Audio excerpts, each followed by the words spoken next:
Et c'est quoi la situation la plus extrême que tu as eu à gérer? Il me dit, la semaine qui a suivi, je suis tombé dans une embuscade. Mon chauffeur est mort sur le coup. Et moi, ils m'ont laissé pour mort et j'aurais préféré mourir. Et là, il déboutonne sa chemise et on voit des impacts. On s'est dit, c'est un survivant. Une semaine après, toute sa famille était décimée. C'est-à-dire que quand on est policier ou militaire, on risque sa vie. Et si on meurt au combat, en plus, on a la famille qui y passe. Ils ont sorti le classement des 50 villes les plus violentes au monde. Et dans ces 50 villes, on en a 18 qui étaient mexicaines et 10 brésilienne. Ton job, c'est d'aller sur une partie de ces pays parmi les plus dangereux et d'éviter les embrouilles. Je suis plus en sécurité dans la zone sud de Rio que dans certains quartiers de Paris, de Lyon ou de Marseille. On n'a pas cette violence gratuite. Et le délinquant, il m'a dit, mais pourquoi il brûle autant de voitures le soir du réveillon? Il dit, c'est du gaspillage. C'est le principe de la mafia. Je te sécurise, je vais te protéger. Ah, tu peux pas aller acheter ta bouteille de gaz à l'extérieur. Tu l'achètes par le gars qui est agréé par la milice. Ou c'est un business. J'ai jamais pensé à faire du business avec une arme, mais c'est pas mal. On va parler de pas mal de choses aujourd'hui, Pascal. On va parler de sécurité, on va parler peut-être de menaces d'entreprises, de personnes physiques, de ton métier avec Movisafe depuis quoi? Une douzaine d'années, c'est ça? 13 ans au Brésil, 11 ans au Mexique avant. On a créé la société en fait en 2002 à Mexico. Toi, tu es un ancien militaire, tu es passé par la Légion? Oui, alors j'ai débuté à l'époque où le service militaire était encore obligatoire avec un service long. J'avais fait une préparation militaire parachutiste parce que je voulais être sûr d'être dans le sud-ouest où était la 11e division parachutiste parce que je joue au rugby depuis tout petit. Et en fait, quand j'ai reçu mon affectation pour rentrer au 1er décembre 88 à Dieuze en Lorraine, le rugby, c'est mon ça là-bas. Ah ouais, non, au début, et puis la Lorraine en plein hiver, c'est autre chose que Copacabana, que Toulouse. Ouais. Et donc j'avais de l'appréhension, je connaissais pas le régiment dans lequel on m'affectait. Et en fait, j'ai découvert une unité exceptionnelle qui est le 13e régiment de dragons parachutistes. D'accord. Un régiment qui fait du renseignement, qui aujourd'hui fait partie de ce qu'on appelle les forces spéciales. Donc j'ai fait 4 mois de formation à Dieuze et puis après je suis parti sur l'escadron qui était en Allemagne sur le lac de Constance. Ils avaient un escadron parce qu'il y avait encore à l'époque, c'était avant la chute du mur, donc il y avait encore les forces françaises en Allemagne. Là j'ai suivi une formation recherche aéroportée, donc c'est un régiment qui fait du renseignement. Et comme ça se passait très très bien, on m'a proposé de récupérer le cursus des élèves officiers de réserve. Donc je suis parti après à Kouetkidan pour 4 mois encore de formation. D'accord. Et je suis sorti aspirant pour aller au premier régiment de chasseurs parachutistes qui lui était au Camp de Souge à côté de Bordeaux. Tu vas me raconter un peu tout ça en effet. Moi, ce que je trouve intéressant dans ton parcours, c'est on va dire la dichotomie ou la complémentarité entre le public, l'armée et le privé, dans lequel toi t'as opéré d'ailleurs en tant que salarié dans un premier temps, puis assez rapidement après en tant qu'entrepreneur. J'aimerais comprendre un peu tout ça, ce que t'apprends déjà dans cette première partie de ta vie, ce que t'apprends dans cette seconde, peut-être les différentes peut-être menaces, les nouvelles choses que tu vois, comment ça évolue, alors peut-être entre les pays, parce que on parle du Mexique, on parle de la Colombie, on parle du Brésil, qui sont pas des pays réputés hyper safe. Je crois que la Colombie ça s'améliore un peu, mais non, même pas. Bon bah voilà, tu vois, ça s'était amélioré, ça se dégrade de nouveau. Voilà. Ouais. Des pays dans lesquels il y a aussi beaucoup de fractures sociales, politiques, des pays avec beaucoup de polarisation, je dirais. Comprendre un peu l'impact que ça a sur aussi ton métier, tout ça. Mais avant justement de rentrer dans toutes ces discussions, je te propose de te présenter toi-même, Pascal. Oui, donc je suis français, je suis né à Cré dans la Drôme, dans le sud-est, et d'une famille modeste dans la région donc la dromoise. J'ai jamais quitté le sud-est jusqu'au départ à l'armée en fait. Et parce que c'est une région qui est quand même très agréable. On a les Alpes pas loin, on a la Méditerranée pas loin. Et en fait, quand j'ai reçu cette affectation pour partir en Lorraine, pour moi, c'était le Nord. C'était donc, ouais. Donc. T'avais quel âge? Quand je suis parti? Ouais. 22 ans, quasi 23. Ok. J'ai fêté mes 23 en janvier 89 dans des conditions assez humides, en train de s'entraîner avec le 13e RDP. Et donc ouais, ça a été une découverte. Et ensuite, donc après les 2 ans, j'ai demandé un contrat Orsa, qui est officier de réserve en situation d'activité. Et je voulais retourner dans au 13e RDP, dans mon premier régiment. Et puis il n'y avait pas de place à cette époque-là, à l'époque où je devais démarrer mon contrat. Donc j'ai demandé à la Légion étrangère. Et là, on m'a affecté à Castelnaudary, centre de formation de la Légion. C'est ce qu'on appelle le creuset de la Légion. C'est là où les légionnaires, les engagés volontaires partent pour 4 mois de formation. D'accord. Et donc là, j'ai découvert en fait un nouveau monde, une nouvelle famille, parce que la Légion étrangère, c'est vraiment quelque chose de particulier. Ça fait partie de l'armée française. Oui. C'est un mythe pour ceux qui la connaissent pas. C'était une institution et une nouvelle famille pour ceux qui la connaissent. C'est vraiment quand même l'armée dans l'armée, quoi. Hein. La Légion, c'est bien. Alors dans la Légion, alors le képi blanc, ça je l'ai vu, ça ce sont les légionnaires, on est d'accord. Ouais. Il y a des barbus aussi dans la Légion. Oui, alors c'est une tradition, on les appelle les pionniers. Ouais. Ils défilent toujours en tête quand on les voit au 14 juillet devant les unités de Légion avec les tabliers en cuir et la hache sur l'épaule.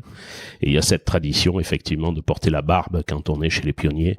Donc ce sont souvent des militaires du rang ou des sous-officiers qui ont beaucoup d'ancienneté. D'accord. Et qui sont eux, ils sont à Aubagne, ils sont installés à Aubagne. Donc là, c'est encore parmi les légionnaires, une partie des légionnaires, ceux-ci, c'est ça? Oui, les pionniers, c'est une section à part. Okay. Et en fait, la tradition vient des légionnaires bâtisseurs. Okay. Parce que pour ceux qui ne connaissent pas l'histoire de la Légion en Afrique du Nord a quand même, que ce soit au Maroc ou en Algérie, passé beaucoup de temps à construire.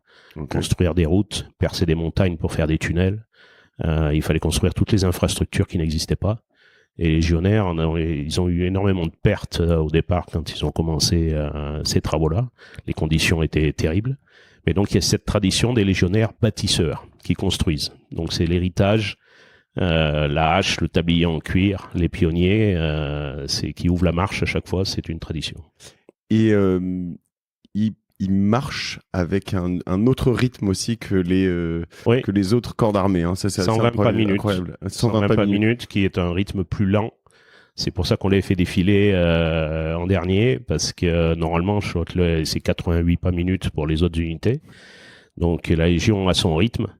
Elle a aussi une autre particularité, c'est que quand elle arrive devant le président, devant la tribune, elle ne se sépare pas. Elle part d'un bloc, contrairement aux autres unités qui se séparent des deux côtés. Deux. Okay. T'as déjà regardé un défilé du 14 juillet, Clem? Non? Vite fait. Non, mais en fait, c'est vraiment mourir de rire. Parce que c'est vraiment les bad boys derrière, quoi. C'est très chelou. Tu vois, t'as tout le monde qui va à son rythme, etc. Ils arrivent, ils vont plus lentement, ils ont leur grosse beubare et ils ont un gros tablier. Et c'est vraiment, mais genre, vraiment très, très, très. Ouais, bizarre. Même la musique principale qui suit souvent une espèce, ce qu'on appelle le chapeau chinois, oui. Qui est vraiment particulier et c'est vrai que ça surprend. Ça impressionne, c'est assez marrant, en effet. Ça impressionne et puis ça reste un mythe. Moi, mes parents, quand je leur ai dit que je partais à la Légion étrangère, que j'avais demandé un contrat, ils m'ont demandé si j'avais eu un accident de moto, si j'étais tombé sur la tête, parce qu'ils me disaient, mais la Légion étrangère, en fait, c'est resté longtemps avec une réputation de repère d'anciens criminels. C'est plus le cas. Et en fait, c'est plus du tout le cas depuis longtemps. Parce qu'on pouvait avoir des grâces, hein, c'est ça. Hein, donc quand tu passais par la Légion. Oui, mais l'époque où n'importe qui entre guillemets pouvait s'engager. Parce que quand ils partaient après, ils partaient en Indochine, ils avaient 2 chances sur 3 de ne pas revenir. Donc on considérait que s'ils revenaient, on oubliait ce qu'ils avaient fait, mais ça c'est terminé depuis longtemps, puisque aujourd'hui il y a tellement de candidats à l'engagement, parce qu'il y a plus de 140 nationalités différentes, c'est quelque chose, c'est un exemple d'intégration, c'est quelque chose de fantastique. Et donc il y a tellement de candidats, il y a environ grosso modo 7 candidats pour un poste. Donc la sélection est très dure. Mais donc, des militaires viennent du monde entier pour s'engager dans la Légion. Oui. Pourquoi? Toute nationalité. Ce sont souvent des gens qui ont envie de redémarrer une nouvelle vie, à qui on donne une deuxième chance, puisque quand on est, je me rappelle quand j'étais jeune chef de section sous-lieutenant à Castelnaudary, ma première liste de légionnaires, il y avait une 50aine d'engagés volontaires. Le commandant d'unité m'avait bien expliqué, tu ne leur poses pas de questions, on n'a pas à leur questionner à savoir ce qu'ils ont fait avant, on ne connaît pas leur niveau d'études, on les juge sur le travail qu'ils vont produire pendant les 4 mois de formation. Mais donc là, ça sous-entend... Donc c'est vraiment une nouvelle chance. Tu dis une nouvelle chance, ça sous-entend quand même qu'ils pourraient être criminels ou qu'ils ont fait des conneries. Il y en a, oui, mais il y a un bureau, il s'appelle le BSLE, le Bureau de sécurité de la Légion étrangère, qui est en collection avec Interpol, et à chaque fois, il vérifie les antécédents. Okay. Si jamais un des légionnaires a une fiche qui n'est pas bonne, ils le prennent pas. Si parfois ils le savent après. Moi, il m'est arrivé quand j'étais chef de section à l'instruction d'avoir le commandant d'unité qui me disait au bout de 2 ou 3 semaines, un tel, demain, il reprend le train, il repart au bagne. On n'en savait pas plus, mais ça veut dire que le BSLE avait trouvé quelque chose sur lui et qu'il n'allait pas rester. Parce que grosso modo, ils ne prennent pas tout ce qui est crime de sang, tout ce qui est lié à la prostitution ou à la pédophilie, tout ce qui est drogue. Donc c'est quoi, ceux qui peuvent ceux qui ont évidemment un problème avec le fisc, puisqu'au bout de 5 ans, ils ont un peu moins de chances d'être attrapés. Mais voilà, ce sont des petits délits ou mais sinon ils font le tri et ils ne prennent personne d'autre. Donc toi, t'as fait 5 ans? Moi, mon contrat, en fait, mon contrat Orsa, à l'époque, les statuts venaient juste de changer. Et on avait ce qu'on appelait la première année probatoire, à l'issue de laquelle l'armée décide si tu restes ou si tu pars. Et donc, mon premier contrat, quand je suis arrivé à Castelnaudary, c'était 1 an. Okay. Ce qui m'avait chagriné, d'ailleurs, que c'est changé, parce que la première affectation qu'on m'avait proposée, c'était le 3e RUI en Guyane. Donc, je rêvais, je me voyais déjà dans la forêt. Et puis, en fait, la DPMAT, qui était la direction du personnel de l'armée de terre à l'époque, m'avait recontacté en disant, ben non, comme votre premier contrat c'est 1 an, Outre-mer c'est 2 ans minimum, donc et donc vous allez à Castelnaudary. Et à l'issue du premier contrat, on avait le choix après entre 4 ans non renouvelables pour préparer l'école militaire interam, qui est une école d'officiers pour faire une carrière longue, ou 8 ans renouvelables dans la limite de 14 ans de service. À l'époque, c'est le choix qu'on avait. Et à l'issue de la première année, ça s'était super bien passé. Moi, j'étais plutôt parti pour faire 8 ans renouvelables, parce que j'avais déjà 25 ans. Donc, et puis, en fait, tout le monde m'a dit non, mais il faut préparer le MIA. Et donc, j'aurais dit à l'époque, j'ai pas les conditions. Quand on forme des légionnaires à l'instruction, l'emploi du temps, il est chargé. C'est quelque chose d'impressionnant. Et donc il m'avait dit ah ben non mais tu fais encore une 2e année de chef de section et après on te mettra dans un endroit tranquille où tu pourras préparer. Mais donc j'ai signé un contrat de 4 ans non renouvelable. D'accord. Pour intégrer le MIA, et puis le concours, en fait j'ai jamais eu réellement de bonnes occasions de le préparer, puisque au moment où je devais être tranquille, j'ai eu terminé ma 2e année de chef de section. On m'a convoqué pour m'envoyer après à Calvi, au 2e régiment étranger de parachutistes, où le rythme est aussi assez soutenu. Et donc, mais ça m'a permis de renouer avec une unité parachutiste et puis celle de la Légion étrangère, la seule. Donc, et en Corse en plus. Oui, ça, donc, les légionnaires s'entraînent en Corse, ça je le savais. Ouais. À Calvi, ouais, ils sautent. C'est un terrain de jeu fantastique, la Corse, parce qu'on avait la mer à proximité.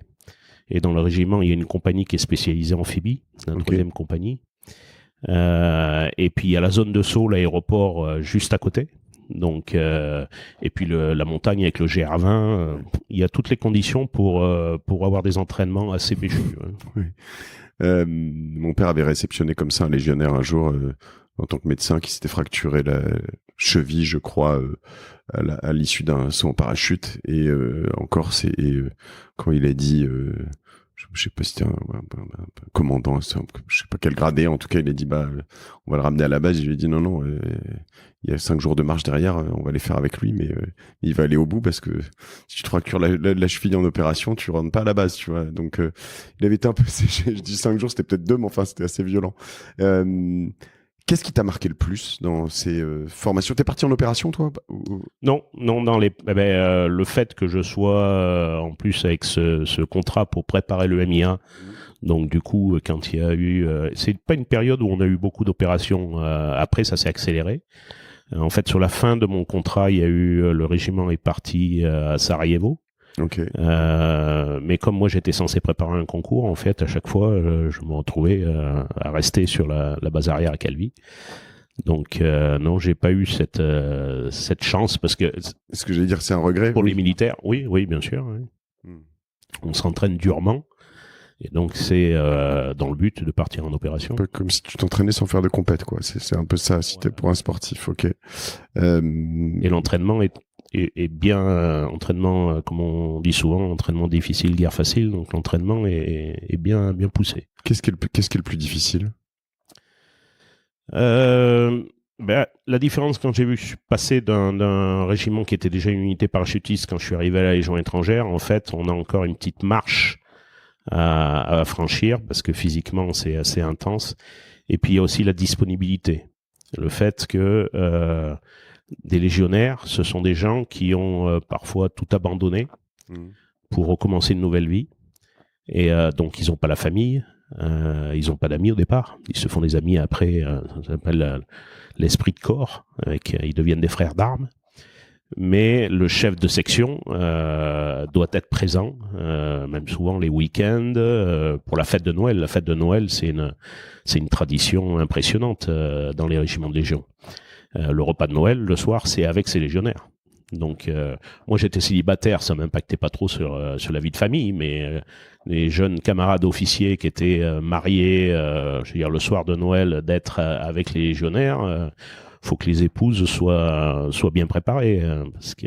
Et la Légion, c'est que un truc de mec, de bro. Il y a pas de femmes dans la Légion.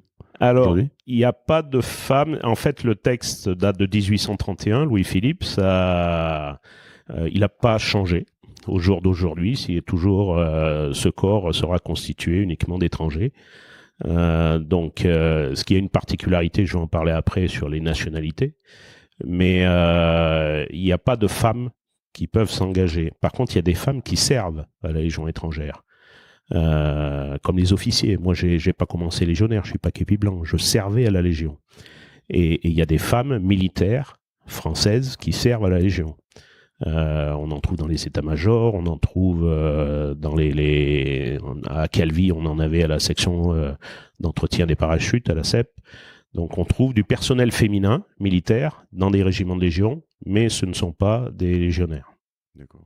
Elles portent le béret vert, mais elles ne portent pas le képi blanc. Alors la différence, c'est le béret vert et le képi blanc. Le béret vert, c'est le béret commun à toutes les unités de Légion. D'accord. Après, il y a juste l'écusson qui change en fonction du régiment. Et le képi blanc, c'est le képi des légionnaires. D'accord. Jusqu'au caporal-chef, qui à partir d'une certaine ancienneté, après, peuvent porter le képi noir. Comme les militaires du rang qui passent sous-officier, un sous-officier de Légion, il a un képi noir. D'accord. Les officiers, nous, on avait un képi noir. La codification de tout ça, c'est compliqué quand même. Quand tu es externe, faut le comprendre. Qu'est-ce que tu en retires de tes années de Légion, de militaire quand tu reviens dans la vie civile? Qu'est-ce qui est le plus... en bien et en mal d'ailleurs? Ouais, on a souvent des gens qui disent que tout le monde n'est pas capable de se reconvertir, parce que quand on y reste très longtemps, c'est d'autant plus compliqué pour accepter les particularités du monde civil. Donc on en a quelques-uns qui sont difficiles à recaser, mais la plupart du temps, ça apporte énormément parce qu'on a le fait d'avoir une rigueur, un entretien permanent, cette camaraderie qui se fait aussi, cet esprit de corps. Il y a un code d'honneur du légionnaire avec 7 articles. Et le premier article, c'est légionnaire, tu es un volontaire servant la France avec honneur et fidélité. Et dans le deuxième, ils parlent de la fraternité et que tu dois respecter ton frère d'armes, quelle que soit sa race, sa nationalité ou sa religion. Donc c'est vraiment, il y a vraiment un esprit particulier. Donc et ça on le garde même après. Là, je suis au Brésil. J'ai un réseau WhatsApp avec un réseau d'anciens légionnaires et de légionnaires brésiliens qui sont aussi dans l'active. Mais il faut savoir qu'aujourd'hui, on a à peu près 200 Brésiliens qui servent, qui sont d'actifs dans la Légion étrangère. Donc, quand on passe, c'est quand même un choc de passer d'une unité, surtout comme une unité d'élite, que ce soit la Légion, que ce soit les parachutistes, que ce soit les commandos marines, de passer d'une unité militaire au monde civil. C'est quand même un choc parce que c'est pas du tout les mêmes règles. C'est pas, on sort d'un endroit où tout est bien délimité, tout cadré.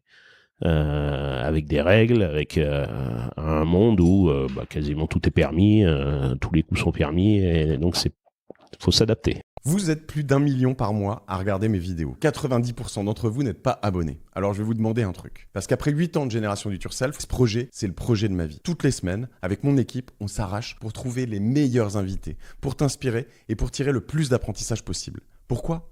Parce que ma conviction profonde, c'est qu'il faut utiliser son temps de cerveau disponible sur du contenu plus intelligent. C'est important pour moi que ce contenu soit disponible gratuitement. Alors, ce que je vais te demander, c'est simple.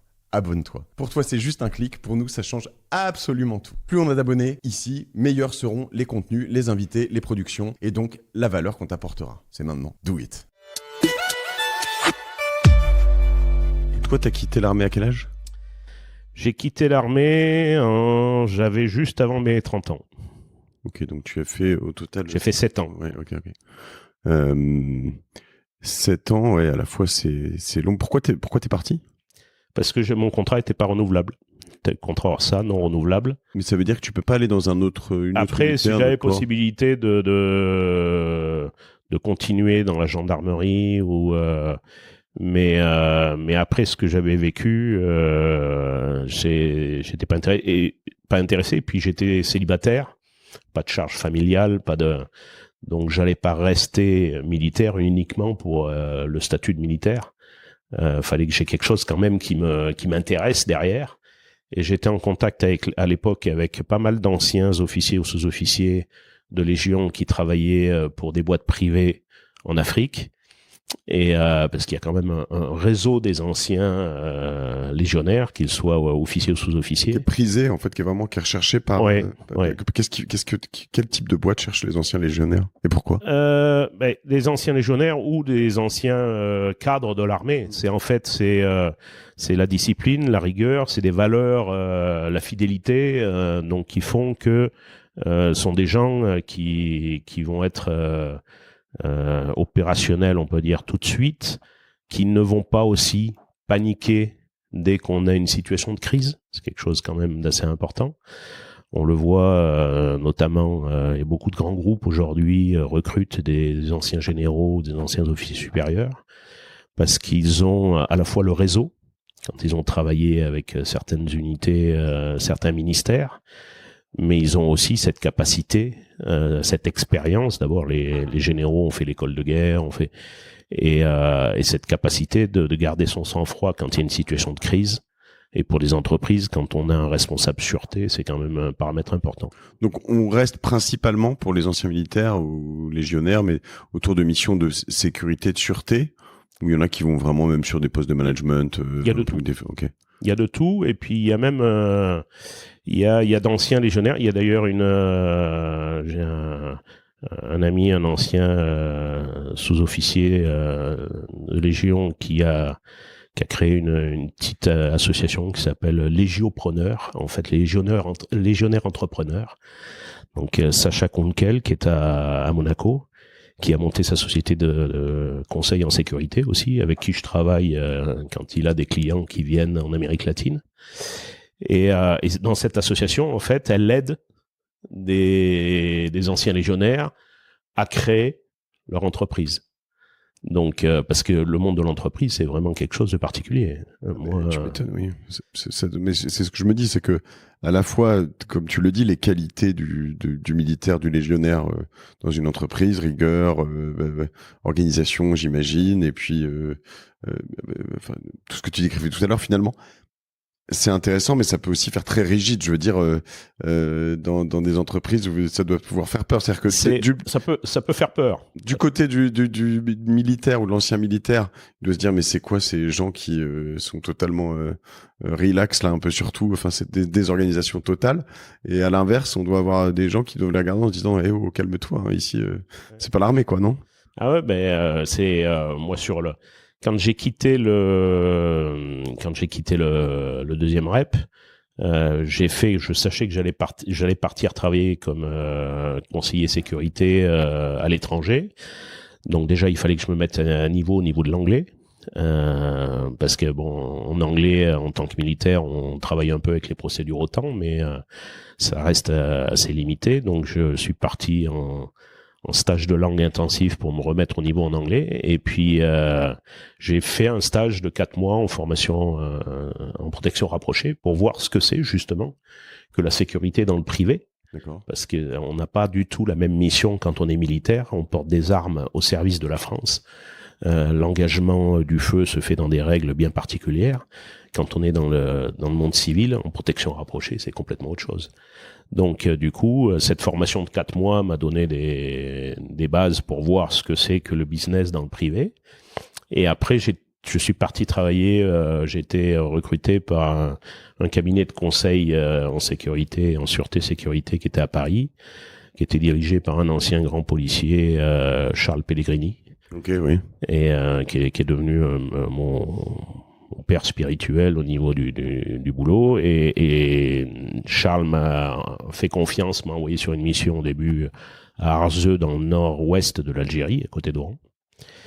C'était une mission avec Gaz de France, et où on avait des expatriés. Les conditions n'étaient pas vraiment top pour les expatriés, parce que j'ai travaillé en Algérie de 96 à 2000, et c'est l'époque où les GIA étaient assez actifs et où ils cherchaient à se faire des expatriés. Oui, il y a eu en Algérie des décapitations et tout, hein, sur du pétrole, ou c'était Gaz de France? Non, c'était pas Gaz de France. Il y a eu chez Schlumberger deux expatriés, pas des Français, mais un jour un groupe armé est arrivé sur un puits. Il y avait 3 expatriés, mais un était musulman, donc ils l'ont épargné, et les 2 autres ils les ont décapités. Et c'est à partir de ce moment-là, en fait, que Schlumberger est passé d'un extrême à l'autre. De la société qui avait les mesures de sécurité les moins sévères en Algérie, à la société qui est devenue, qui faisait référence en termes de mesures de sécurité. Mais donc c'était une période bien particulière. Mais les 1 an et demi que j'ai fait au profit de Gaz de France, avec Charles Pellegrini en Algérie, les conditions étaient pas terribles pour les expatriés. On était tous dans une tour avec des camps. Il y avait le camp des Français, il y avait le camp des Américains, le camp des Philippins. Donc c'était pas des conditions top. À 21h, on était chargé, nous à la Sécu, de fermer les portes du bâtiment. Donc il y a plus personne qui sortait. Et comme on a eu quelques comportements des expats qui avaient du mal à supporter ça et qui voulaient sortir, c'est vrai que là, le côté militaire revient, et avec les expats, parfois, ça peut poser des problèmes. Donc, et il y avait eu empêcher des gens de sortir après 21h, quoi. Ouais, c'était les règles. Après, tout le monde ne veut pas forcément les accepter, mais ils n'ont pas le choix. Et à partir du moment où ils ont accepté il y a eu des moments assez tendus où c'était limite, et c'est là en tant qu'ancien militaire, il faut apprendre que on n'est plus à la Légion étrangère, et il va falloir être un peu plus diplomate, et qu'on peut pas tout régler de façon plus musclée. Oui. Faut expliquer, oui. Ou faut envoyer des rapports à Paris pour expliquer ce qui se passe sans s'enflammer dans le rapport. Parce que j'ai envoyé une fois un rapport assez tendu directement à Gaz de France, et Pellegrini m'avait rappelé en disant waouh, attention, faudrait pas qu'on perde le contrat, parce que là on parle pas comme ça aux clients. Donc, mais c'est vrai que il y a ce côté, cette rigueur, ce côté militaire, qui, quand on attaque dans le privé, est pas forcément facile à... Quand est-ce que t'as mis longtemps après aller au Mexique, t'as bossé? En fait, donc j'ai fait 1 an et demi au service de Gaz de France pour Charles Pellegrini dans le nord-ouest de l'Algérie. Donc là, tu sécurises des... Là, c'était les expatriés de Gaz de France. Ok. Voilà, il y avait une joint venture entre Gaz de France et Sonatrach, qui est la société algérienne. Et quand tu fais ça, quand tu fais ça, ça veut dire quoi, sécuriser? Ça veut dire que tu sors avec un pare-balles on a tous les matins entre la base et le site où travaillaient les expatriés, on circulait en escorte. Donc nous, on partait le matin à aller chercher les militaires des forces spéciales algériennes qui étaient basés pas loin, qui montaient avec nous. C'est-à-dire qu'on conduisait la voiture et à côté de nous, il y avait un militaire des forces spéciales algériennes avec sa Kalachnikov. Et on revenait à la base, récupérait nos Français et on partait en convoi et on se suivait jusqu'à la base. Et après on attendait et à l'heure du déjeuner on repartait sur du site et puis on revenait. Donc on faisait 4 fois par jour ces itinéraires. Ok, incroyable. Et là-dessus, donc vous coordonnez avec les forces locales. Ouais. Et vous êtes combien pour faire ce genre de choses? À l'époque, sur ce contrat-là, on était 3. Okay. 3 parce qu'il fallait 3 voitures. On était 3. Et en fait, quand on arrivait sur site, il y en a un des 3 qui repartait à la base, parce qu'à la base, il fallait garder quelqu'un toute la journée. Et après, quand j'ai basculé sur un autre contrat qui était pour un groupe anglais qui s'appelle Control Risk, un groupe anglais qui est assez connu, qui est présent partout. Là, c'était à Hassim et Saoud, qui est plus au sud. Hassim et Saoud, quand on regarde la carte de l'Algérie, c'est grosso modo au centre, mais c'est le sud de la zone habitable, parce qu'après, on a le Grand Erg, on a le Sahara. Et Schlumberger avait pas mal d'opérations, justement. Et Hassim et Saoud, c'est une ville où il y avait ça s'est développé par la présence des compagnies pétrolières. Et alors là, la base juste pour comprendre le métier, la base d'un job comme ça, c'est de planifier. J'imagine que quand tu fais ces allers-retours et ces choses comme ça, si tu prends les mêmes routes aux mêmes horaires, par exemple, il y a un moment, c'est un peu compliqué. Donc tu essaies de changer tout ça ou... On n'a pas 36 000 itinéraires. Ouais, j'imagine. D'où la nécessité d'avoir des gens armés à côté pour répondre en cas de problème. Et quels sont les risques? En fait, là, c'est le terrorisme, par exemple, c'est uniquement ça? Ou est-ce que tu as d'autres formes de risques? Non, en Algérie, c'est surtout le terrorisme, le risque. Parce qu'il n'y avait pas de problème particulier d'insécurité comme on connaît ici. Alors, et ici, en Amérique, on va dire au sens large, Amérique du Sud, centrale du Sud, donc Colombie, Mexique, Brésil, toi, les risques que tu gères, quand on parle de sécurité, c'est juste...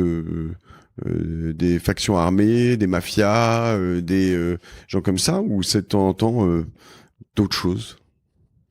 On a d'autres types de risques. En fait, on a, quel que soit le pays, la zone où on va s'installer, on peut dire qu'on a 2 catégories de risques. Des risques qu'on appelle géographiques et des risques professionnels. Le risque géographique, en fait, quelqu'un qui vient vivre, on peut prendre le cas de 2 familles expats qui vont venir s'installer à Rio. Un vient comme directeur d'un groupe qui a son siège dans le centro.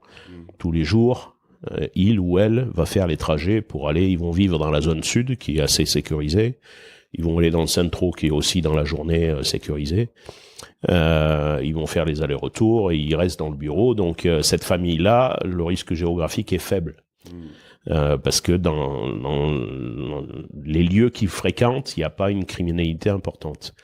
Par contre, l'autre famille qui vient et où lui il a un poste où il doit aller à l'usine, que ce soit l'usine Michelin ou autre, qui sont là, il faut prendre tous les matins et tous les soirs Avenida Brasil, donc une voie rapide qui traverse le nord de Rio. Lui, il a ce qu'on appelle des risques professionnels plus élevés, différents.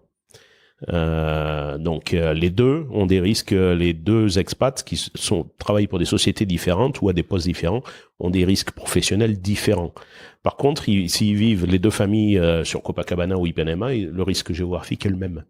Donc toi, en fait, quand on fait une analyse de risque, La première chose, il y a 4 étapes. La première chose, c'est d'identifier les risques. Parce que ça peut être un risque physique, un risque humain, on peut dire. Ça peut être un risque matériel ou opérationnel, on peut dire. Il y a des risques cyber. Il y a des risques juridiques, des risques sur la réputation de la société. Donc, il y a toute une liste de risques et il faut identifier ces risques-là. Après, une fois qu'on a identifié les risques, il faut les évaluer. Et quand on parle d'évaluation de risque, on parle de probabilité d'occurrence et de criticité. C'est-à-dire que on a 2 paramètres qui permettent de faire une matrice, mais on peut avoir des risques très importants, mais avec une faible probabilité d'occurrence. Par exemple. Donc, ici, par exemple, au Brésil, ça pourrait être l'enlèvement, parce qu'il n'y en a pas beaucoup. Les conséquences peuvent être critiques, très critiques, mais il y en a très peu. Alors qu'en Colombie, au Mexique, c'est autre chose. Colombie, ça s'est bien calmé, les enlèvements, mais au Mexique, c'est le sport national. Ouais. Donc, il y a le fait un risque qui peut être très critique, mais qui est peu probable. Et après, il y a l'inverse, du risque qui est pas forcément très critique, mais qui, lui, est très probable. De faire voler. De se faire arracher son téléphone sur la plage à Copacabana ou dans le Centro, c'est très probable. Ça veut dire, après, c'est pénible parce qu'on a perdu du matériel qui coûte cher ici. Parce que dès qu'on parle de téléphone Apple et tout ça, ici, ça coûte une fortune. Oui. Parce qu'il y a des taxes. Ah ouais, c'est le double de ce qu'on peut le payer en France ou aux États-Unis. L'iPhone à 3500 €. Tout ce qui n'est pas fabriqué au Brésil prend 100% de taxes déjà. Et là-dessus, tu voulais finir. Après, donc, une fois qu'on a analysé le risque, il faut le traiter. Le traiter, ça veut dire qu'il y a des risques qu'on peut accepter quand ils sont faibles. Il y a des risques qu'on peut déléguer. On prend une assurance. Et il y a des risques qu'on peut diminuer. Donc, en mettant en place des procédures, des mesures de sécurité adaptées, de la technologie.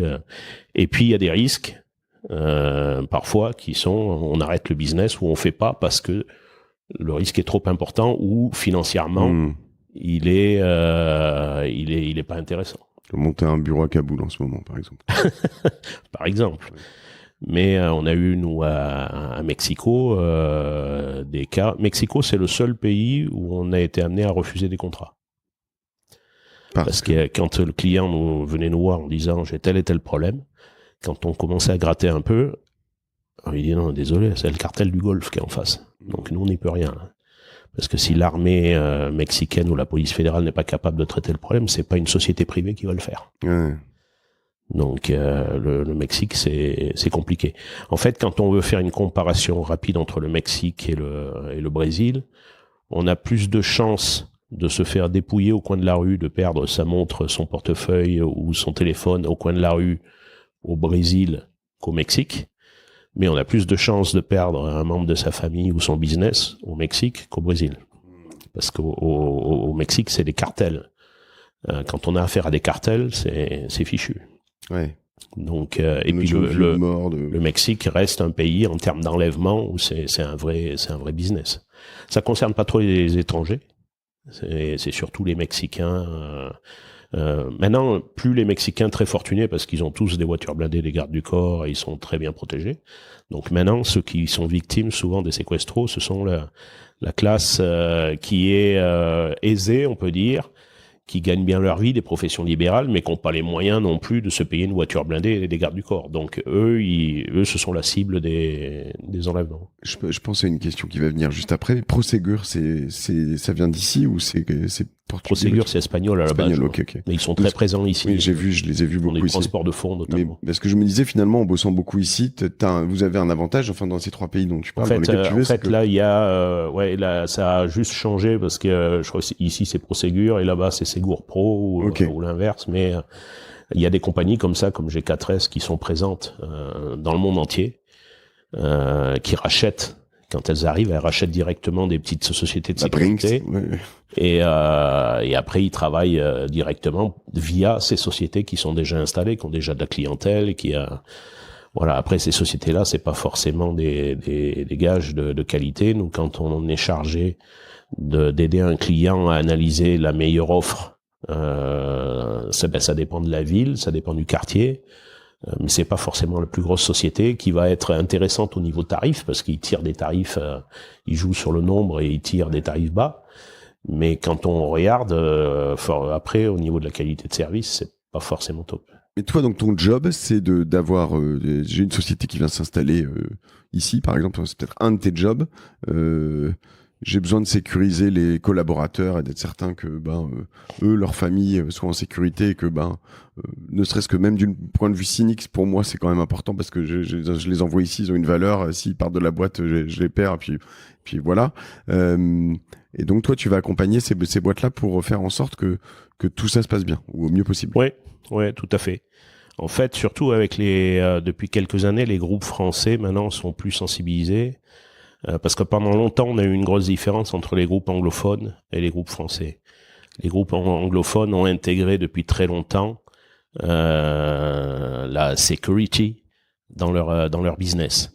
Ils ont safety, qui est chez nous ce qu'on appelle la sécurité du travail, sécurité industrielle, les accidents du travail, prévention, et security, qui est chez nous la sûreté en fait. Nous, on parle souvent de sécurité, mais notre business, c'est surtout de la sûreté. Nous, on est comme ça parce qu'on considère que c'est le job de l'État ? Ben, oui, souvent. Et puis c'est surtout, ça a été comme ça jusqu'à ce que, maintenant, on a les grands groupes français, notamment tous ceux qui ont commencé dans le secteur de l'énergie à travailler dans des pays du Moyen-Orient ou en Afrique, dans certains pays. Eux, ils ont intégré. Ils ont maintenant un département sécurité avec un budget, mais c'était pas le cas de beaucoup de groupes. Donc on a pas mal de groupes où la sécurité, même le directeur sécurité, quand il en existe un, n'est pas forcément au board. Et dans pas mal de groupes, il n'y a pas de directeur sécurité, c'est souvent rattaché au directeur des ressources humaines, localement notamment. Après, ça a évolué côté français parce qu'on a eu aussi des jurisprudences. Il y a quelques années, il y a eu le cas de Jolo, jurisprudence de Jolo sur l'île de Jolo, une agence spécialisée qui envoyait des plongeurs aux quatre coins du monde. Moi, je faisais beaucoup de plongée, donc je connaissais l'agence. Ultramarina, et ils ont envoyé 4 plongeurs sur l'île de Jolo sans les prévenir que c'est un endroit où il y avait une instabilité politique avec des intégristes, les 4 ont été kidnappés avec demande de rançon, et puis quand l'armée localement a fait une intervention, ça s'est pas très bien passé. Donc après, les familles ceux qui sont revenus et puis la famille du défunt se sont retournés contre la société, qui a été condamné. La société française qui l'assurait a dit, vous inquiétez pas, on va faire appel. Ils ont pris double dose et l'agence de voyage a disparu. Ça a provoqué sa perte. Donc ça, c'est une première jurisprudence qui fait qu'il y a une obligation d'information. C'est-à-dire qu'on ne peut pas envoyer un personnel travailler à l'étranger sans lui expliquer, sans le prévenir des éventuels risques. Donc ça, c'est une première jurisprudence. Il y en a une autre après Karachi, l'affaire, voilà. Pakistan. Donc là, il y a une deuxième jurisprudence qui fait qu'en fait, c'est une obligation de protection. Et ça, c'est compliqué parce que le risque zéro, il n'existe pas. On a beau mettre à disposition des services de protection, le risque zéro, il n'existe pas. Donc c'est assez compliqué. Mais ça a servi de jurisprudence aussi. Après, il y en a une autre en Afrique avec un grand groupe français dans l'industrie pharmaceutique où une employée a été agressée. Elle avait déjà tiré la sonnette d'alarme plusieurs fois. Elle a été agressée en dehors de son temps de travail.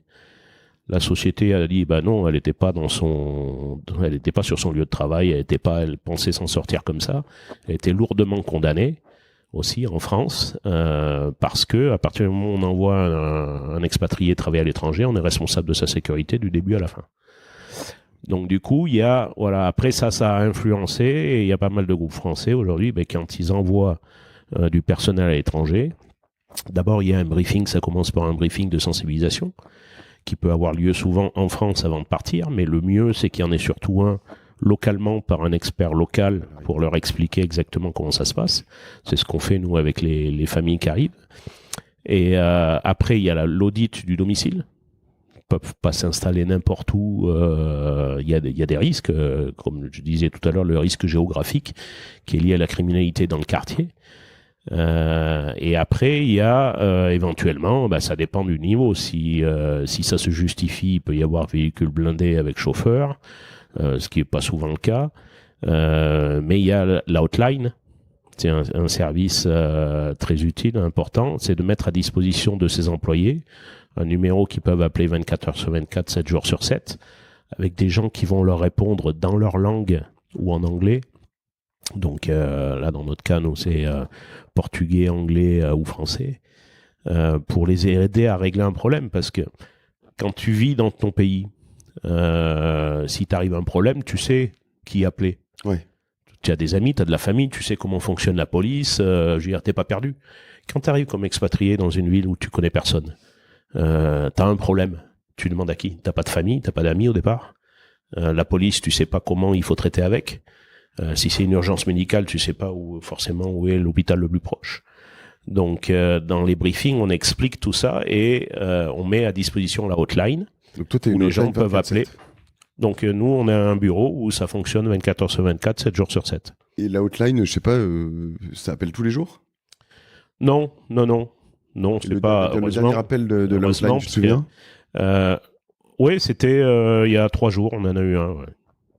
Et pour un problème qui n'était pas très grave, quelqu'un qui avait oublié ses documents dans un taxi, donc on a fait les recherches, on a réussi à retrouver le taxi et à récupérer les documents. D'accord. Mais non, après on en a qui sont parfois plus corsés. On a souvent, parce que les gens connaissent pas justement les us et coutumes du pays. On a quelque temps, il y a le père d'un ado, un adolescent, un Français de 17 ans qui était scolarisé au lycée français ici. Il nous appelle le vendredi soir, il dit je viens de rentrer de mission et quand j'ai remis mon cellulaire en route, j'ai un message de mon fils qui me dit qu'il a été arrêté, il est au commissariat parce qu'il avait de la drogue sur lui. Il avait de la marijuana. Et donc, je lui dis, ok, il est dans quel commissariat? Donc, ok, Botafogo, on se retrouve là-bas. Et donc, nous, on a appelé tout de suite le commissariat parce qu'on a quand même pas mal de contacts. Parmi les cadres de ma société, j'ai des anciens officiers supérieurs de la police.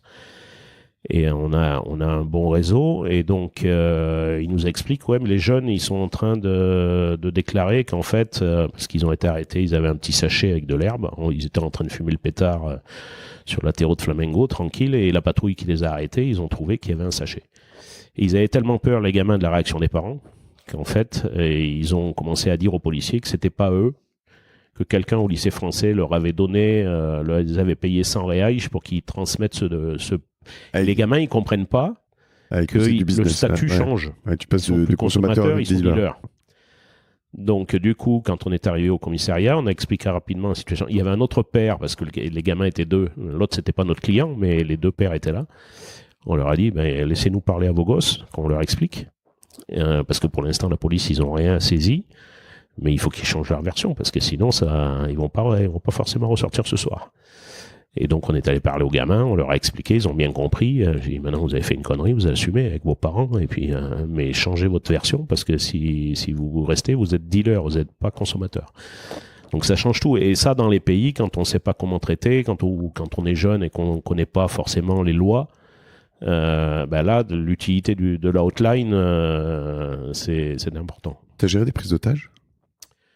Prise d'otage, il y en a quelques-unes de temps en temps à Rio. Il y en avait une, c'était exceptionnel dans la zone sud, une femme dans une succursale qui a été prise en otage par un gars qui était à moitié défoncé, mais c'est rare. Ils ont une unité d'élite ici de la police qui intervient sur ce genre de prise d'otage. Mexique, Colombie, t'en as plus souvent? Après, ça dépend. Qu'est-ce que tu entends par prise d'otage? Prise d'otage. Pardon, oui, enlèvement. Parce qu'il y a enlèvement et prise d'otage, oui, tu as raison, ce sont deux choses différentes. Les enlèvements ici, il y en a peu. Ouais.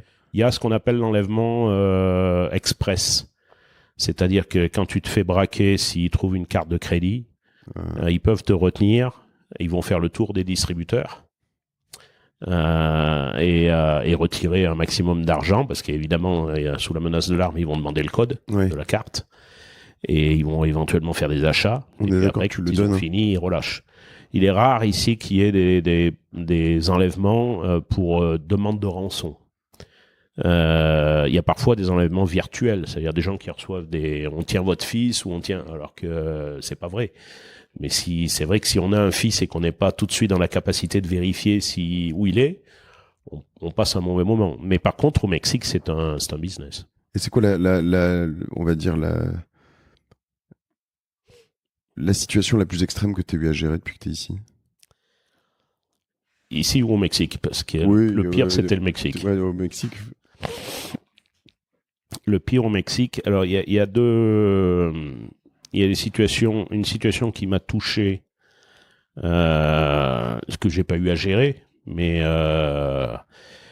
c'était un capitaine de l'armée mexicaine qu'on connaissait bien parce qu'il parlait couramment français. Il avait fait l'école de commissaire de police en France, au Mont d'Or, et ce capitaine très sympa, on le voyait régulièrement à l'Alliance française.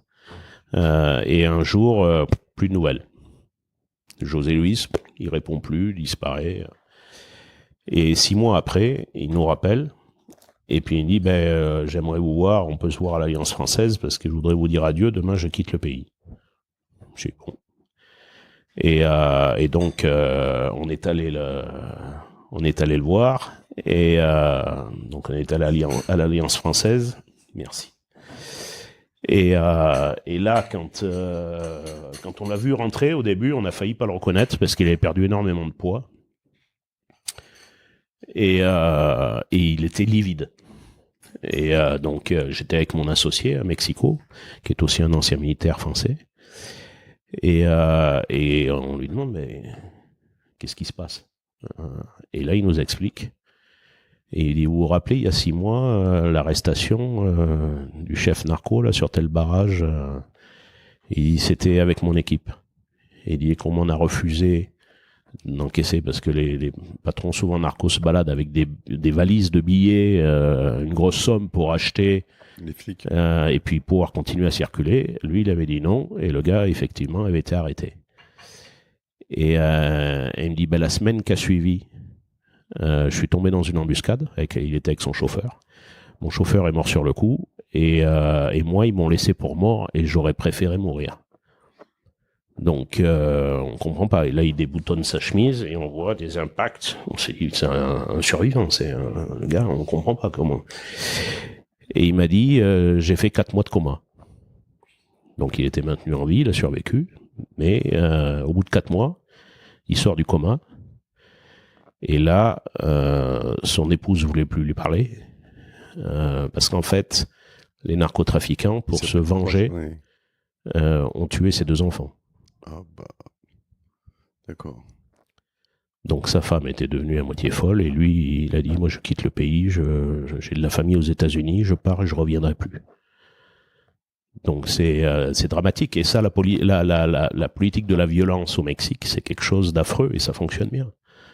Il y a eu un autre exemple sur un moment où ils avaient localisé deux frères les frères Leiva qui étaient patrons de cartel à Cuernavaca, à 1h30 de route de Mexico, dans une ville qui est connue pour être résidentielle, avec beaucoup de piscines et ils avaient localisé dans un condominio. Ils ont envoyé l'infanterie de marine, qui est l'unité la plus pointue au niveau du Mexique. Ça a tiré quasiment tout le week-end. L'immeuble, à la fin, on aurait dit Beyrouth. Et les narcos sont tombés les armes à la main. Ils sont pas rendus. Et il y a eu un militaire mort dans l'opération. Donc, quelques jours après, ils lui rendent des obsèques nationales sur le Campo March, à côté, dans le centre de Mexico, avec un drapeau mexicain immense. Et avec la présence de la famille du militaire décédé. Et donc, ils lui rendent des hommages nationaux. Une semaine après, toute sa famille était décimée. Oui. C'est quoi la leçon pour les autres? C'est-à-dire que quand on est policier ou militaire, on risque sa vie. Et si on meurt au combat, en plus, derrière, on a la famille qui y passe. Donc c'est terriblement efficace. Mais c'est pas aussi simple que ça à gérer. L'État peut pas protéger chaque famille de militaires et chaque famille de policiers. Donc c'est une situation très compliquée à gérer. C'est là où on voit un peu la différence et peut-être la chance qu'on a d'ailleurs en France particulièrement d'ailleurs, enfin en France, en Europe, parce qu'aux États-Unis il peut y avoir aussi des situations un peu cocasses au niveau des armes et tout ça, mais la sécurité ici, alors la sécurité et la corruption qui sont très liées dans tout ce que tu racontes là, c'est une gangrène hallucinante. C'est-à-dire que moi quand tu te balades ici, tu dis que ce pays, s'il n'y avait pas ces problèmes-là, il serait mais tellement plus loin. Ah mais, c'est un boulet intersidéral. Ouais, non, je vais y revenir juste après, mais je vais terminer sur tu me demandais, c'est la situation la pire à gérer. Oui. Parce que là, ce cas m'avait touché personnellement parce que c'était un ami mexicain à qui c'est arrivé.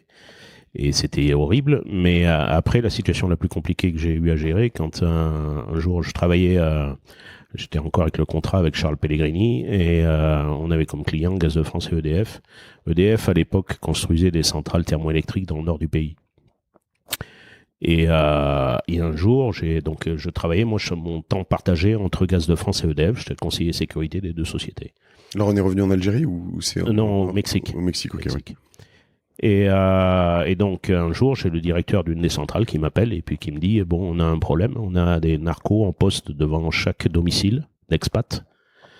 Il y avait 7 familles d'expats et ils veulent pas sortir. Donc, mais on sait pas pourquoi.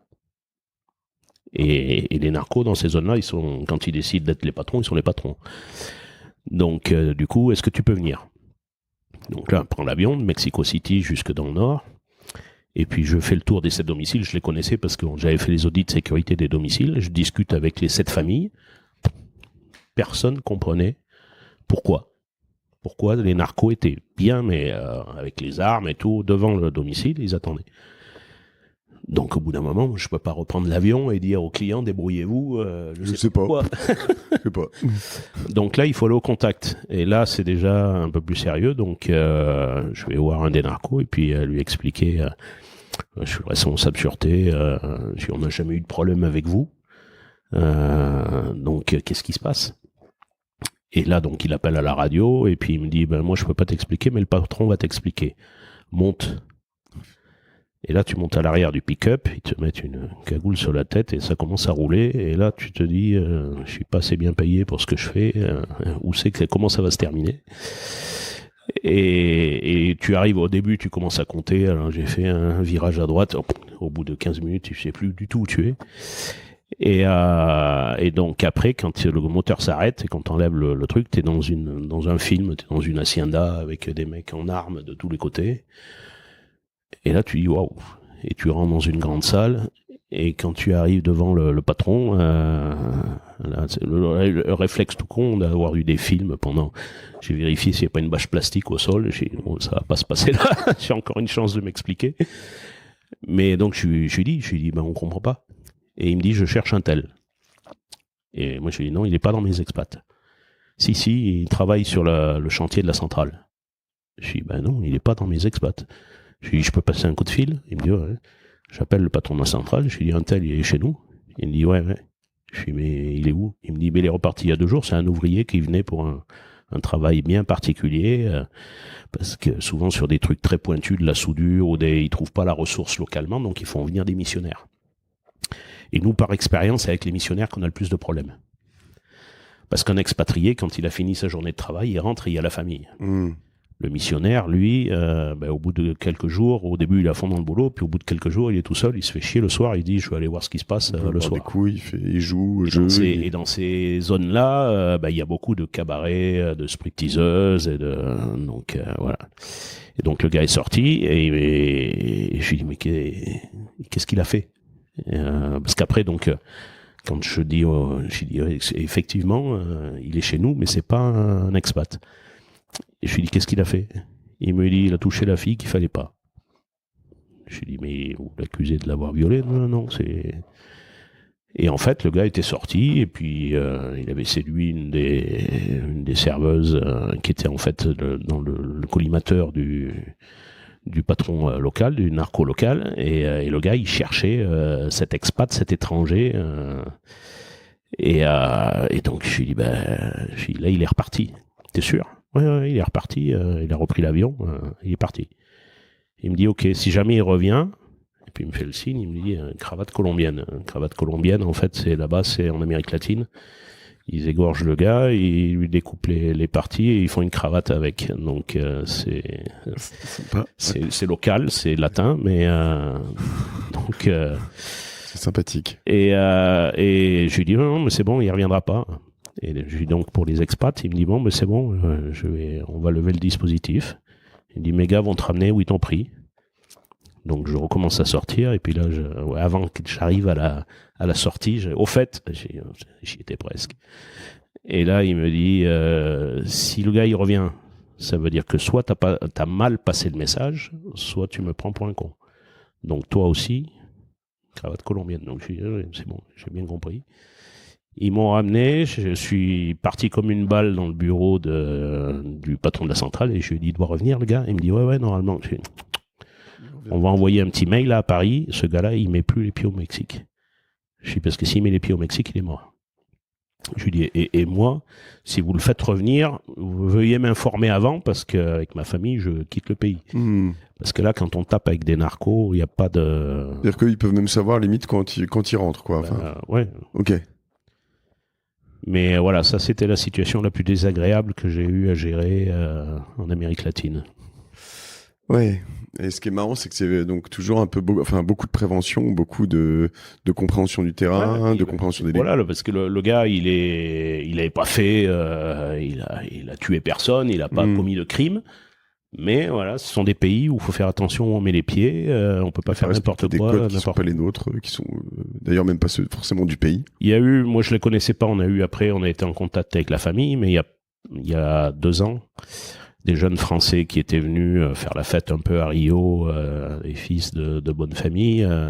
Il y en a un qui a voulu acheter un terrain dans le sud de l'état de Rio, une maison pour tout faire retaper avec un truc magnifique, piscine à débordement, un joli projet. Seulement le jeune a commencé à en parler un peu trop. Et puis à montrer là-bas c'est une ville, c'est pas Rio, c'est un truc beaucoup plus petit. Qui avait de l'argent, il a cherché un maître d'œuvre, il a payé d'avance une certaine somme, et puis évidemment, au bout d'un moment, comme c'est une zone qui est contrôlée par une des milices, les gars ont empoché l'argent, et puis ils sont pas venus travailler, donc il a commencé à taper du poing sur la table, et puis un jour, ils l'ont retrouvé dans son jardin. Donc le jeune avait été assassiné. Donc voilà, ce sont des pays où on peut pas faire n'importe quoi avec n'importe qui. Et quand on achète un bien, il faut vérifier si c'est pas dans une zone contrôlée par une milice. C'est ce que en tu fait, peux les milices, les milices, c'est une histoire un peu particulière. Il y a très longtemps que les gangs se battent pour se disputer le territoire, la distribution de la drogue sur Rio. Mais les milices sont nées en fait au départ pour se protéger des gangs. Donc ça partait d'une bonne intention, comme au Mexique d'ailleurs, dans certains villages, il y a des milices d'autodéfense qui se sont constituées et puis après qui sont passées du mauvais côté. Là c'est pareil, parce que quand on passe sa journée, parce qu'on est policier ou pas policier, à protéger sa communauté pour pas qu'un gang vienne, faut avoir une arme et puis... c'est le principe de la mafia, c'est que tu vas dire finalement je te sécurise, on peut je pas vais aller te protéger. Travailler. Ben oui, mais on peut pas à la fois bosser et puis protéger. Donc du coup, au bout d'un moment, faut financer l'affaire. Et les milices sont, comme elles étaient pas dans le trafic de drogue, parce que c'était pour se protéger du trafic de drogue justement. Ils se sont financés en commençant avec l'abonnement télé, Internet, la distribution de gaz, le téléphone, tous les services dont tout le monde a besoin dans les communautés. Donc ils te les vendaient. Là, la différence entre les fractions armées qui distribuaient de la drogue, c'est que dans une communauté, tout le monde n'est pas drogué. Il n'y a qu'une partie infime qui consomme et qui achète.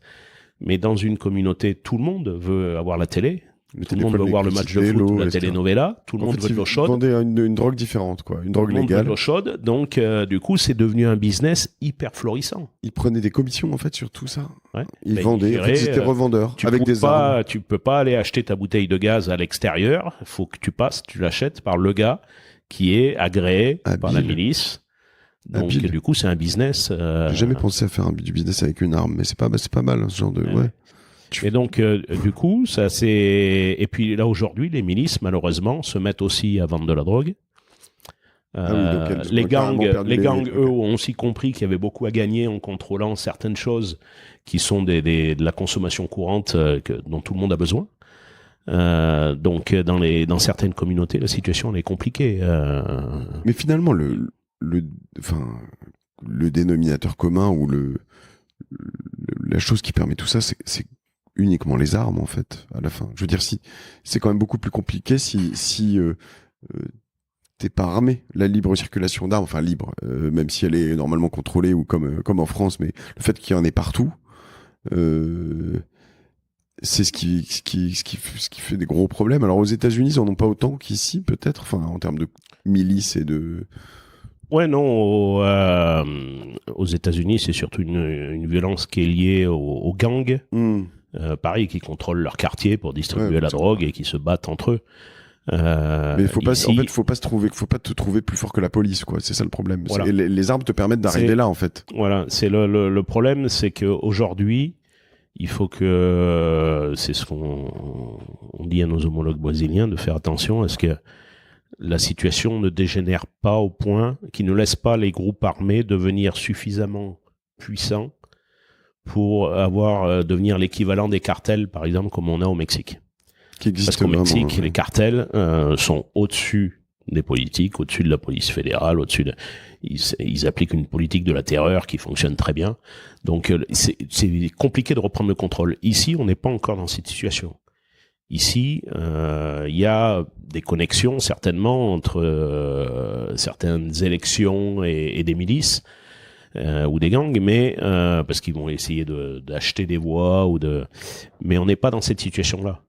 Ici, on a encore la police a le contrôle, donc si on a un problème et qu'on a des bons contacts, on peut avoir une solution. Mais tout dépend comment ça va évoluer dans les prochaines années, parce que le Brésil, malheureusement, est un pays de transit. C'est pas un pays de production de drogue, mais c'est un pays de transit. Les 3 premiers producteurs de drogue, c'est Pérou, Bolivie, Colombie. C'est ça. Et ça transite énormément par le Brésil. Par Rio Branco. Pas trop pour Rio, c'est un lieu de consommation parce que c'est la fête. Voilà. Je parle de Rio Branco, là où on était nous il y a quelques jours. En fait, là, c'est une énorme plaque tournante parce que c'est entre tous ces pays. Le Nord-Est, Fortaleza, Recife. Et d'ailleurs, quand on voit le classement, il y a quelques années, ils ont sorti, c'était pour 2023, le classement des 50 villes les plus violentes au monde. Donc, pour faire ce classement-là, ils prennent le nombre de morts violentes rapportées à 100 000 habitants. Et en fait, on n'a pas Rio dedans, mais on a les villes du Nord-Est, ou de l'État de Bahia. Et dans ces 50 villes, on en a 18 qui étaient mexicaines et 10 brésiliennes. Et après, on trouve aussi dedans le Caracas au Venezuela, le Honduras, plein de villes. L'Amérique latine bat largement, parce qu'après on retrouve quelques villes aux États-Unis, on retrouve Kingston en Jamaïque, on retrouve l'Afrique du Sud, mais la majeure partie des 50, c'est des villes latino. Donc toi, ton job, c'est d'aller sur une partie de ces villes, ou une grande partie de ces villes, enfin en tout cas de ces pays, on va dire, parmi les plus dangereux, si je résume, et d'éviter les embrouilles. C'est quand même un peu l'idée. Oui, l'idée, c'est de faire de la prévention. Tu vas les gérer ou aider à les gérer avec les forces locales, comme tu l'as dit, la police au Mexique ou ici au Brésil ou en Colombie. On n'a pas encore trop parlé, mais voilà, parce que tu crées des connexions dans toutes ces équipes, dans tes équipes avec leurs équipes. Mais l'idée, c'est de te dire, bon, tu portes pas ton téléphone dans la rue si je dois aller à l'extrême, enfin voilà, tu te mets pas dans tel quartier, tu fais pas telle chose, tu fumes pas de bœuf, tu touches pas à la cocaïne et tu touches pas aux filles de machin, et puis ça va bien se passer. Oui, en fait, quand une famille expatriée arrive, souvent elle arrive avec la peur parce qu'elle a entendu parler de Rio, de la violence, des favelas. C'est vrai, ici, ils n'aiment pas trop le terme favela, ils parlent de communauté. Quand on parle de communauté, favela, c'est la même chose. Mais favela, je le comprenais plus ou moins, mais en effet, favela, c'est péjoratif pour eux. Donc, on parle de communauté. Donc, il y a une violence effectivement endémique parce qu'il y a une énorme fracture sociale. On a des très très riches. Là pas loin, là dans cette zone-là où Ipanema et Leblon après, où on a le mètre carré le plus cher du Brésil. Donc et on a juste à côté. C'est combien le mètre carré, tu sais? Non, je sais pas, mais c'est plus cher qu'à Paris. Ok. Et on a des favelas juste à côté. Donc la proximité entre des très pauvres et des très riches fait que forcément sur la plage ça se croise. Et voilà. Donc mais on a une délinquance qui reste une délinquance d'opportunité. C'est-à-dire que les gens qui arrivent, on leur explique, pour qu'il y ait un crime ou un délit, il faut 3 choses. Un délinquant, on n'en manque pas. Une victime, il faut tous se considérer comme une victime potentielle, parce que même quand on fait attention, le risque zéro n'existe pas, et un jour, ça peut taper. Et le jour, si on est persuadé que ça ne nous arrivera pas parce qu'on fait attention, le jour où ça nous arrive, on a du mal psychologiquement à l'évaluer. À l'évacuer. Donc, délinquant, victime, et la troisième chose, c'est l'opportunité. Si on réunit ces 3 choses-là, il y a crime ou délit. Donc, nous, on peut jouer sur l'opportunité. Il faut la réduire au maximum, ou l'éliminer. Mais le risque zéro n'existe pas, donc on la réduit au maximum. Et en fait, si vous réduisez ça ici, c'est-à-dire si vous adoptez ce qu'on appelle un profil bas, pas de montre, pas de bijoux, pas sortir le dernier iPhone n'importe où. Eh ben on vit hyper agréablement. Parce qu'on supprime l'opportunité. Oui. On donne pas le bâton pour se faire battre. Alors que dans beaucoup de villes aujourd'hui en Europe, on a beau faire attention, on n'est pas à l'abri de se faire massacrer parce que on n'est pas de la bonne couleur de peau, parce qu'on n'est pas de la bonne religion, ou parce que vous avez refusé une cigarette. Ou parce qu'une femme est en mini-jupe. Ici, ça n'existe pas, ça. Ici, c'est pas gratuit. Ici, vous êtes agressé parce que il a repéré quelque chose. Mais si vous êtes tranquillement sur la plage et que vous avez rien, pas de signe extérieur de richesse, vous allez vivre de façon agréable. Oui. Il n'y a pas un fou furieux qui va arriver en rafalant, en tirant sur tout le monde. Ici, ça n'existe pas. Dans un cas comme dans l'autre. Une femme en mini-jupe, ici, elle est pas bien. Elles sont toutes en string, de toute façon.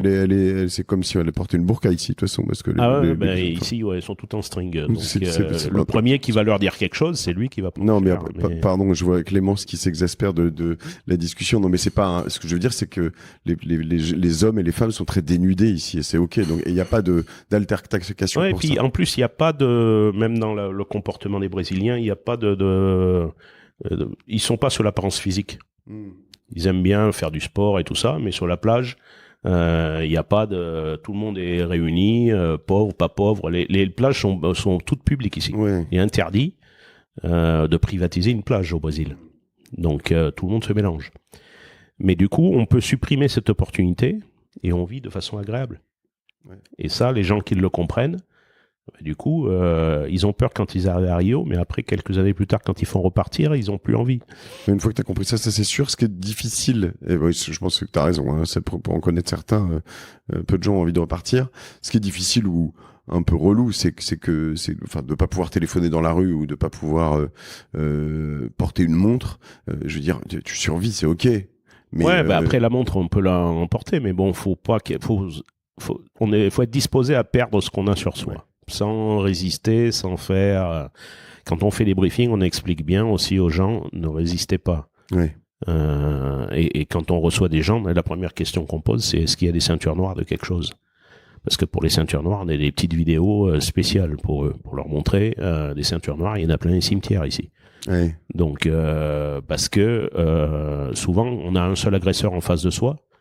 Et en plus, quand il y a une arme, on a une espèce de vision tunnel, un effet qui fait qu'on est focalisé sur l'arme et on voit beaucoup moins ce qui se passe autour et encore moins ce qui se passe derrière. Mais l'agresseur, il est rarement seul. Donc on n'en voit qu'un seul et il y en a un autre derrière.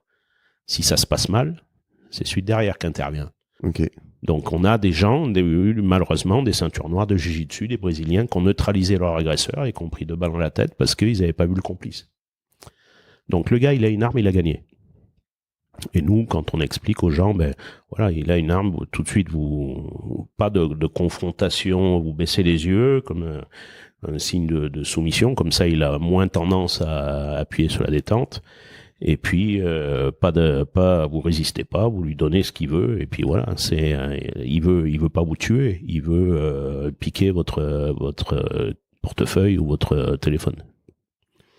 Intéressant. Ils se font gauler un peu de temps en temps ou jamais? Oui. Ouais.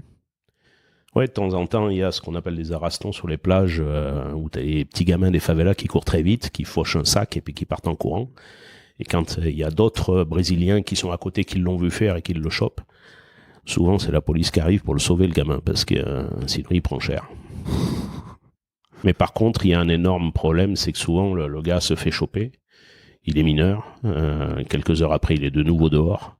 Il y a une surpopulation carcérale qui fait que vous pouvez voir des gens qui vont se balader avec un bracelet à la cheville. Et ici, ça se voit bien parce qu'ils sont tous en short et en tongs. Donc, quand il a le bracelet à la cheville, on le voit tout de suite. Mais il y a une surpopulation carcérale. Il y a beaucoup de gamins qui sont fichés, qui sont arrêtés, relâchés. Et alors, qu'est-ce que... toi, t'es payé par les entreprises, hein, toujours, enfin presque toujours? Oui, la plupart de nos clients sont des entreprises. On a 2 catégories de services, en fait, des services qu'on appelle mensualisés, comme la hotline, comme l'envoi d'alerte en temps réel. Je te parlerai après d'une application qu'on a développée. Et donc, le conseil, quand on a certains groupes qui n'ont pas de security manager, nous, on fournit le security manager qui travaille à temps complet pour le client. Donc ça, c'est des contrats mensualisés, c'est des appels d'offres sur 2 ans ou 3 ans, et tous les mois, on sait que ça tombe. Et après, on a une partie des contrats, des services qui sont ponctuels. Quand on fait un briefing, quand on fait un audit, il y a 3 semaines, je suis parti une semaine en Jamaïque à Kingston parce qu'un client, il démarre un chantier là-bas. Et il fallait faire l'audit, actualiser les mesures de sécurité parce que le chantier est dans la zone la plus pourrie de Kingston. Et donc avec du nouveau personnel qui arrive, et donc ça c'est ponctuel en fait. On fait l'audit, on fait le rapport, et puis c'est une rémunération ponctuelle. L'année dernière, quand le président est venu à 2 reprises, le président Macron, il est venu en voyage d'État début mars. Et après, pour le G20, oui, on a été sélectionné par l'Élysée pour fournir tous les véhicules, les chauffeurs, et coordonner, accompagner le GSPR, parce que le président se déplace toujours avec le GSPR. Donc ça, c'est coordonner. Pour les gens, le président, il est géré par des services secrets ou sa protection rapprochée à lui, qui s'appelle comment, je sais plus d'ailleurs. Le GSPR. Le GSPR, d'accord. Et après, eux-mêmes sont gérés un peu par vous ou par. Et après, nous, on les accompagne, voilà, parce que ils arrivent. D'abord, il y a les précurseurs qui viennent. Avant, oui, ok. Avant, voilà. Donc, précurseurs qui viennent avec des armes, d'autres qui viennent avec du matériel pour crypter les communications, Et donc, ils parlent pas portugais, ils connaissent pas la ville, donc faut les accompagner, les encadrer. Et puis après arrive le président, et puis après il y a le démontage. Voilà. Donc, et après le gouvernement local fournit aussi par exemple, il y avait deux policiers fédéraux en civil qui accompagnaient le GSPR et le président Macron dans tous ses déplacements. Alors, ce qui nous avait bien fait rire, d'ailleurs, à un moment, c'est que le premier soir, quand ils sont arrivés, après le restaurant, quand ils sont rentrés, ils étaient ici au Fairmont. Et donc, tout le monde était persuadé que c'était fini. Et puis, en fait, le gars du GSPR nous dit le président veut sortir, ils vont aller marcher sur Copacabana à 11h30 du soir. Les Brésiliens, ils étaient comme ça. Et les 2 policiers fédéraux qui c'est quoi? Ouais, il va marcher. Donc ils sont ressortis, ils ont fait leur balade au grand bonheur des Brésiliens qui le reconnaissaient, qui ont fait des selfies, voilà. Et puis donc ils sont rentrés. Et au moment où ils rentraient, où là ils disaient bon, enfin, la mission est terminée pour aujourd'hui. Et effectivement, elle était terminée pour aujourd'hui. Mais là, le gars du GSPR dit aux Brésiliens, demain matin, il nous dit, vous leur dites que demain matin, il faut qu'ils soient ici très tôt, parce que le président veut aller courir, faire son footing. Il a bien raison, parce que nous, on a couru 2 jours ici, là, depuis 2 jours. Ouais. Et ça, ils sont pas habitués, les Brésiliens, parce que Lula, il fait pas de footing. Et là, le gars, il dit, quoi ? Et il a eu un réflexe, il a sorti une grossièreté, mais un truc qui pourrait être traduit par merde alors, mais bon. Ouais. Et du coup, le gars du GSPR dit, mais qu'est-ce qu'il a dit ? Je croyais que c'était une insulte. Il dit, non, ils seront là demain matin. Ils s'y attendaient pas du tout. Très drôle. Mais voilà, ça fait partie. Et puis il y a des changements de programme de dernière minute. Donc faut être très souple aussi. Et d'où l'utilité d'avoir des véhicules avec des chauffeurs qui parlent anglais ou qui parlent. Donc de les aider dans la logistique. Et toi, quand tu as je sais pas moi, un patron du CAC 40 qui vient ici, il peut faire appel à toi ou à des sociétés concurrentes? Ouais. Okay. Ouais. Et donc tu fais des trucs événementiels, tu peux faire, je sais pas moi, si jamais il y a un festival ou une marque, je sais pas, Cartier qui vient faire un show ou je sais pas quoi, vous organisez ce genre de choses. Ça coûte combien tout ça? Ça dépend de la quantité d'agents, s'ils sont armés, pas armés, si la voiture est blindée ou pas blindée. Donc à chaque fois, on s'adapte aux besoins du client. D'accord. Les budgets, ça peut aller d'une centaine d'euros si c'est pour avoir un chauffeur avec un véhicule pas blindé pendant la journée, et ça peut atteindre des sommes beaucoup plus importantes s'il faut des minivans blindés, s'il faut toute une équipe avec des armes, voilà. Après, c'est des budgets complètement différents. En 2014, on a travaillé pour la Coupe du Monde de foot. On avait le milliardaire russe qui est propriétaire de l'AS Monaco qui devait venir. Et donc 6 mois à l'avance, tout était calé. On avait réservé les voitures, les chauffeurs, on travaillait avec son équipe de protection, dont les responsables étaient venus. On avait tout préparé. Et en fait, au dernier moment, ils nous ont annoncé, il vient plus. C'est une de ces 2 filles qui va venir. Et là, ils avaient réservé une villa pas loin d'ici, mais c'est des valeurs. Tout de suite, ça explose. C'est un truc. Et ils nous ont dit, voilà, dans telle ville et telle ville, parce qu'au départ, lui, il voulait faire son mercato, aller voir différents matchs. Et la fille, elle venait surtout pour faire la fête. Donc, elle a dit, bon, là, elle ira plus, là, elle ira plus, là, elle ira plus. Mais vous inquiétez pas, il paye tout quand même. Et puis après, la fille, c'était pas du tout le même profil que le père. Donc, il faut s'adapter au dernier moment.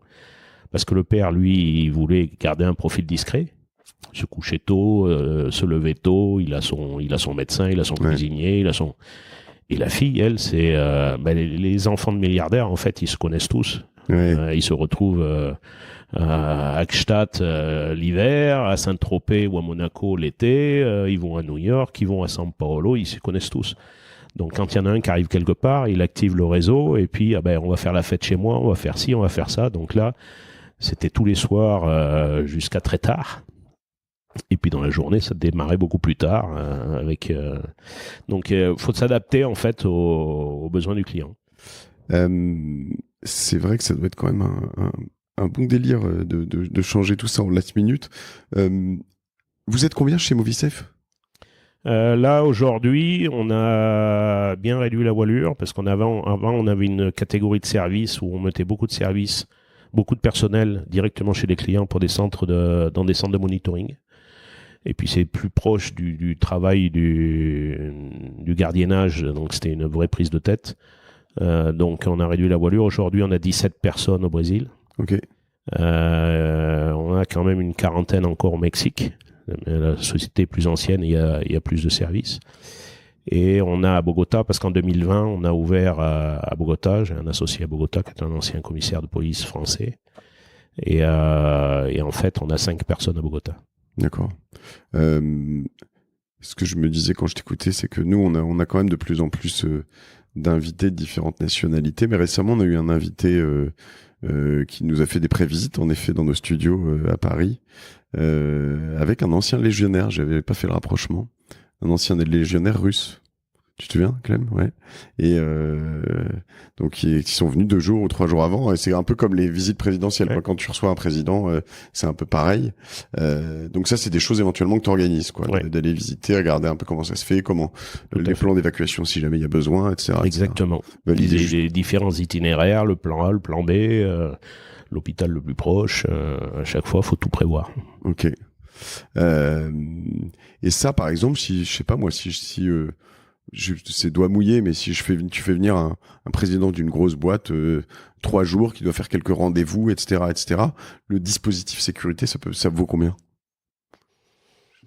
Est-ce que non mais moi ce que je cherche à savoir c'est est-ce que c'est 30 000 euros, dollars, est-ce que c'est 300 000, est-ce que Non. Je pense qu'on est dans des valeurs où, grosso modo, ça peut coûter, on peut dire, 5 000 euros par jour. Ok.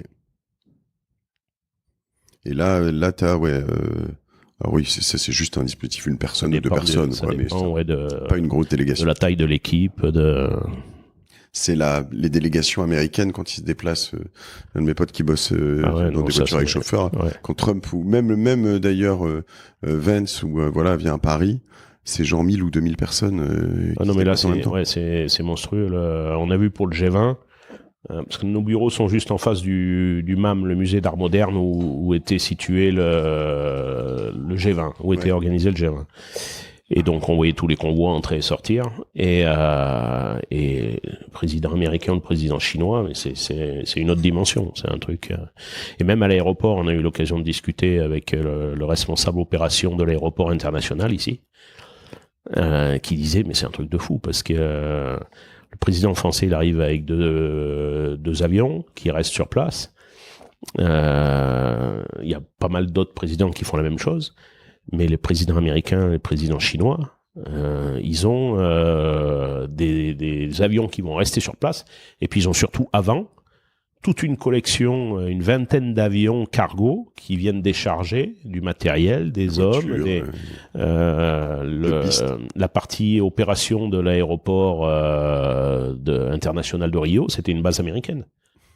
Ils avaient les gars en armes, ils avaient 2 hélicoptères Apache, c'est un truc de fou. Faut voir les convois. Et à la sortie, quand le président chinois est sorti, on avait l'impression d'être en Chine parce qu'ils ont fait venir des centaines d'étudiants chinois depuis São Paulo en bus et tout le long de l'itinéraire. Il y avait des Chinois avec le petit drapeau rouge, c'est un truc de fou. C'est sûr que nous, on a vu avec Clémence, on est allé à l'Élysée quelques mois avant d'enregistrer avec le président pour rencontrer les équipes, et c'était au moment où Xi Jinping était dans l'Élysée, en fait. Et on voyait une sorte de double dispositif avec énormément de Chinois, etc. Et tu vois aussi, d'ailleurs, quand les Américains passent, moi je le vois... parce que j'habite dans le 17e, je suis dans le 17e, et je vois les convois qui vont au boulevard Malesherbes, etc. Les Américains, ils ont des voitures avec des énormes brouilleurs. Il y a 20 voitures, 30 voitures autour du président. C'est n'importe quoi. Avec, en effet, des gens en armes de partout, plus les Français, des forces spéciales. Toi, là-dessus, on va dire les plus gros que t'es géré, c'est ces G20 et ces choses comme ça que tu vas... T'en as d'autres à venir, là? Ouais, non, à venir, il y a la COP30 à Belém, au mois de novembre, mais on connaît pas, on n'a pas les détails encore, on sait pas d'abord si on va être appelé ou pas, mais Belém, il y a un gros problème d'infrastructure, parce qu'ils n'ont pas la quantité d'hôtels suffisante. L'aéroport, le responsable opération de Belém, il était invité pendant le G20 par son homologue de Rio. Et le gars, il était blanc. Il disait, mais moi, je peux pas à Belém bouger autant d'avions. Donc, il y a un vrai souci d'infrastructure. Donc, il parle de mettre des bateaux de croisière au large pour combler le manque de place en hôtel. Et en termes de sécurité, c'est pareil. Il y a très peu de véhicules Belém. C'est pas une ville où ils sont habitués à avoir des événements énormes, et donc il n'y a pas de véhicules blindés. Donc il va falloir faire bouger des véhicules, même des véhicules non blindés, mais d'une bonne qualité. Il n'y a pas ce qu'il faut. Donc c'est une logistique importante, et ça va. À mon avis, à Belém, il y en a qui vont se frotter les mains et qui vont en profiter pour essayer de gagner le maximum d'argent, parce que ça va arriver, ça va leur arriver une fois. Oui, c'est ça. Mais ça va être complexe. Qu'est-ce que, selon toi, les entreprises, les particuliers sous-estiment ou voient pas, ou qu'est-ce qui change en ce moment dans toutes ces problématiques de sécurité? Nous, on fait notre possible à chaque fois pour convaincre les entreprises d'intégrer la sûreté dès le début du projet.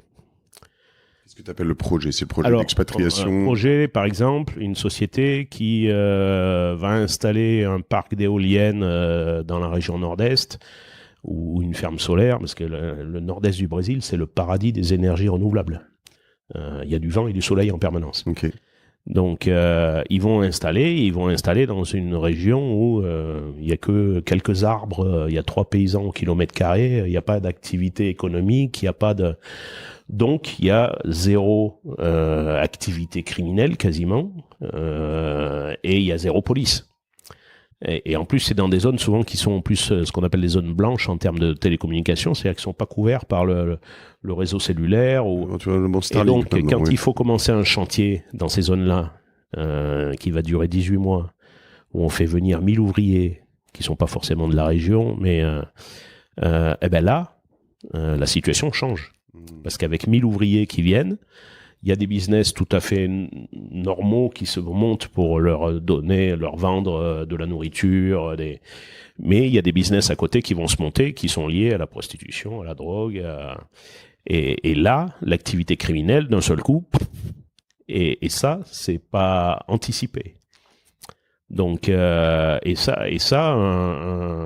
on va voir, nous, après, en tant que responsable sûreté, on va voir la police. Ils disent, mais nous, personne nous a prévenus, on n'a pas les moyens on va pas dépoiler la sécurité d'une ville pour aller assurer la sécurité du chantier. Donc, on n'a pas les effectifs, on n'a pas ce qu'il faut, on n'a pas les voitures, on n'a pas...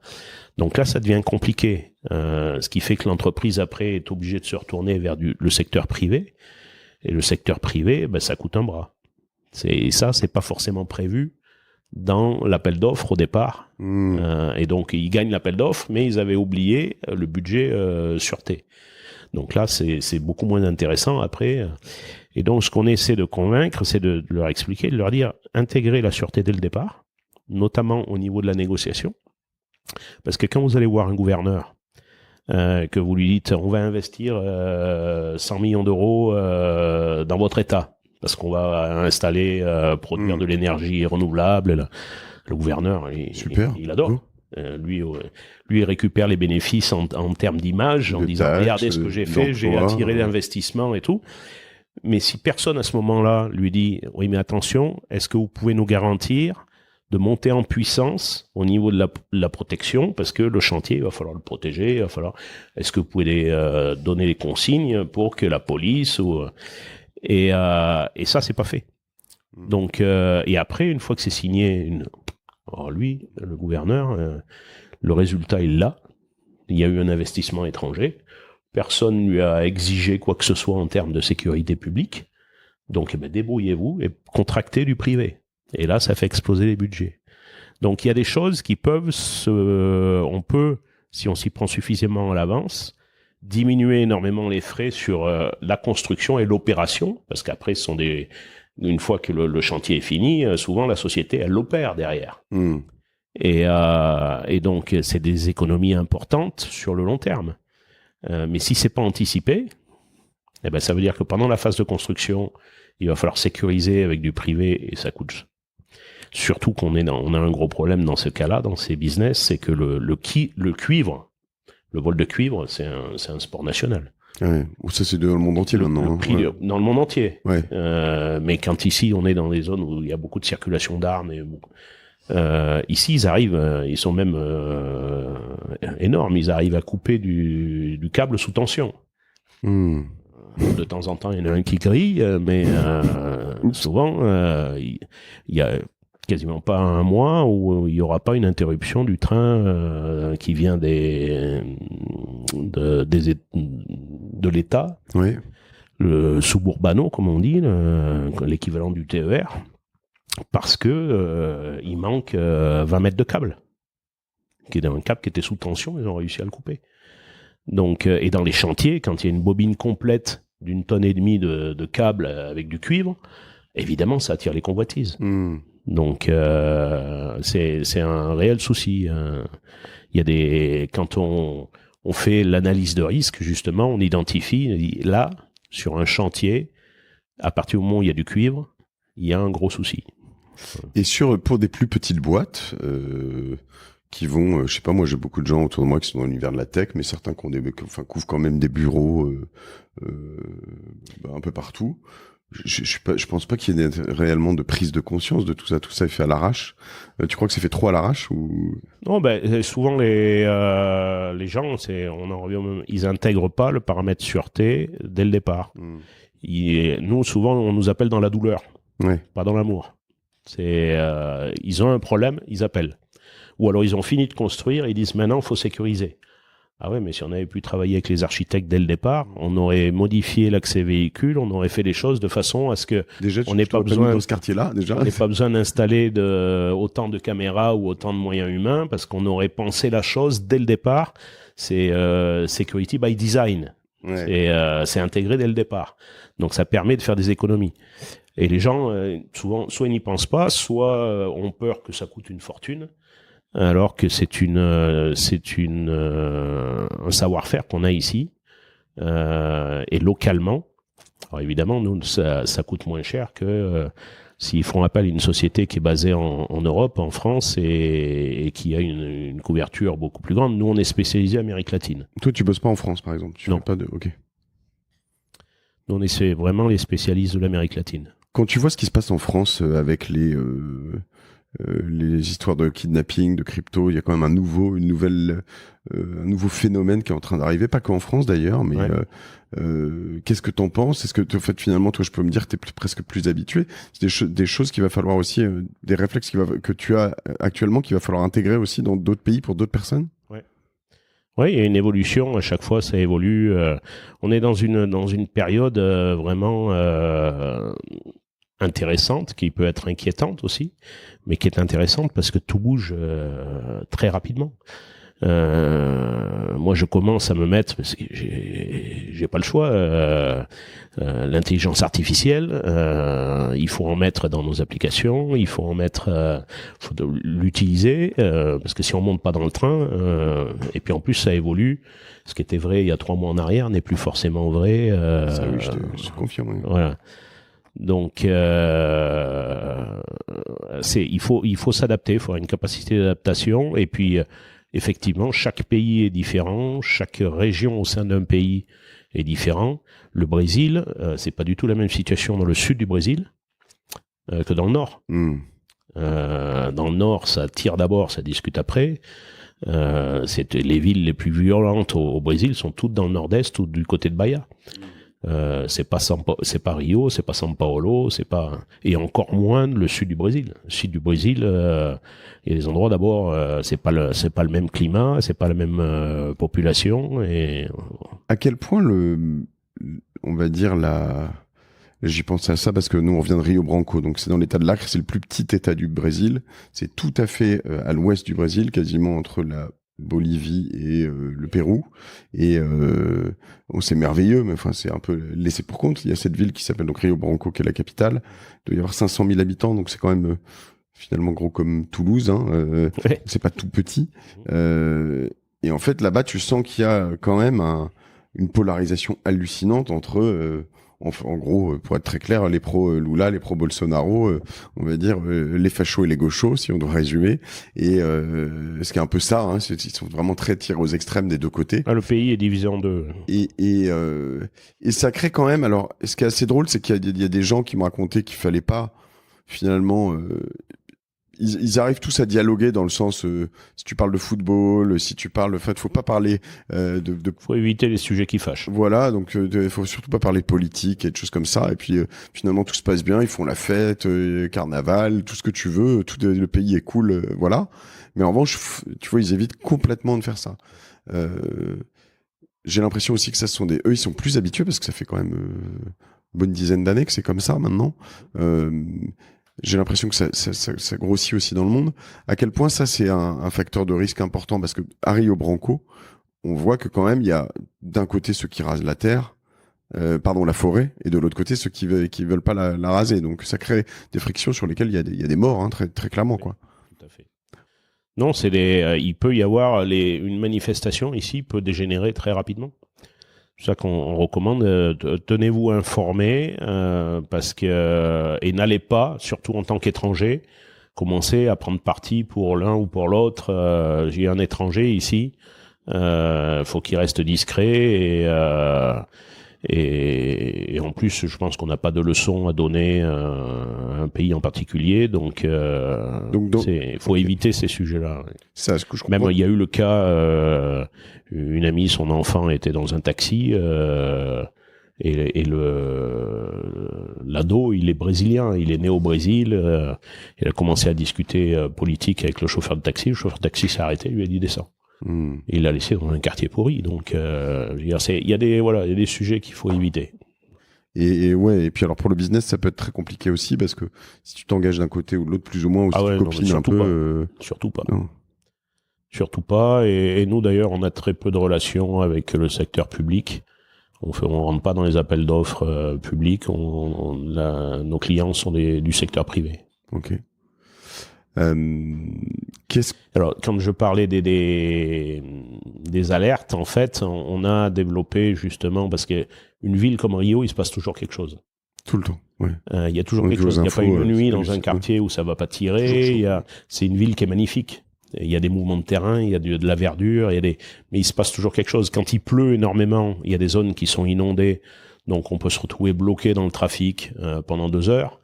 Donc on a créé, et il y a depuis la Coupe du Monde de foot en 2014 et les JO en 2016, en fait ils ont créé, il y a le centre d'opération de la ville de Rio, il y a le centre d'opération de l'État de Rio, qui sont des command centers énormes avec des écrans et tous les corps, toutes les autorités et les représentants des différents services qui font fonctionner la ville ou l'État sont présents. Donc ils communiquent entre eux et ils règlent, ils ont des milliers de caméras et ils envoient des alertes en permanence aussi. Dès qu'il y a une rue qui est inondée, une rue qui est barrée, une manif.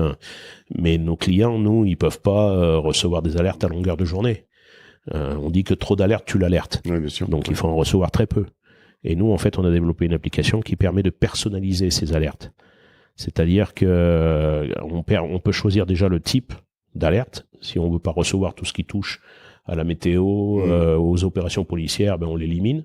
Ça, on peut le modifier autant de fois qu'on veut. Et après, on modifie, surtout le plus important, c'est la partie quartier.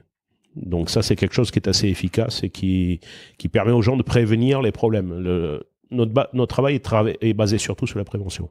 Ok. Ouais, forcément, ça, je l'ai bien compris. En effet, comme tu le disais tout à l'heure, hein, les personnes, l'opportunité, il m'en manque un, et le délinquant, la victime et l'opportunité. Ouais. Bon, la victime, a priori, c'est toi, donc tu sais que... je me suis fait braquer une seule fois à Rio, après les JO. C'est toi, enfin, c'est la personne, c'est moi, enfin, c'est nous. J'étais en moto, ouais. Le soir, en arrivant devant chez moi, au moment où le portail va s'ouvrir, 2 gars qui arrivent en moto à côté, qui descendent, donc ils sont repartis, j'aurais donné la clé, ils sont repartis avec la moto.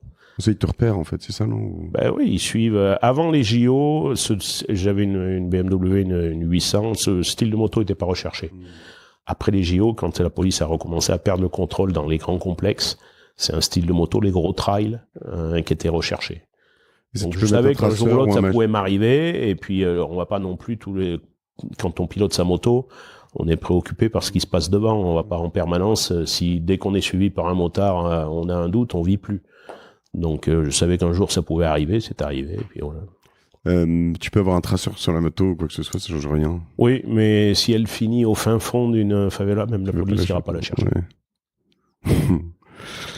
Ouais. C'est bon à savoir. Écoute, merci pour tout ça. C'est vrai que c'est passionnant de voir un peu moi ce qui me choque ou c'est que je me dis que déjà, tu te rends compte de potentiellement la chance qu'on a dans des pays sur lesquels la sécurité est plus assurée par, on va dire, le service public, quoi. Ouais, mais tu vois, j'en reviens au fait que je suis plus en sécurité dans la zone sud de Rio que dans certains quartiers de Paris, de Lyon ou de Marseille. C'est vrai.